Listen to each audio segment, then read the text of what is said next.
I work for an organisation called Policy Exchange, and we're a centre-right think tank and also an educational charity.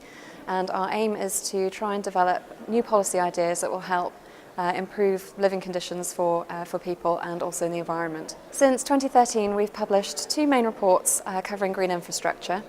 The first was called Parkland, which was released in November 2013, and that covered the current lack of data available on where our green spaces are, who owns them, what state they're in, and how much money is spent on them. The second report, Green Society, was published in August 2014, and that covered, even if we had the data available, what else would we need to do to be able to make sure that our green spaces are of high quality and that everyone has access to them. So that included things like how do you fund them from the public sector and from the private sector and through philanthropy, but also how do you encourage local community participation with their local green spaces. One of the most surprising things I found through doing the reports was just how much interest there is in green infrastructure, not just from the park sector, but from other sectors as well, from health, transport, education and crime.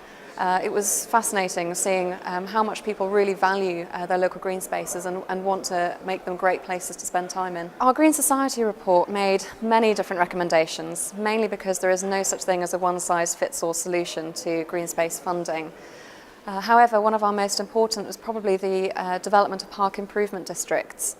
These would run along a similar model to current business improvement districts, but where that's only business-oriented, park improvement districts would allow local communities to raise money themselves in order to fund green space improvements and develop a green space in the way that they want to meet the needs that they particularly have. Future policy exchange work with relevance to the green infrastructure agenda will likely include work on the green belt and how you can deliver environmental improvements to that as well as housing, and also riverine flooding, coastal flooding, groundwater flooding and urban flooding, and how green infrastructure can help mitigate those.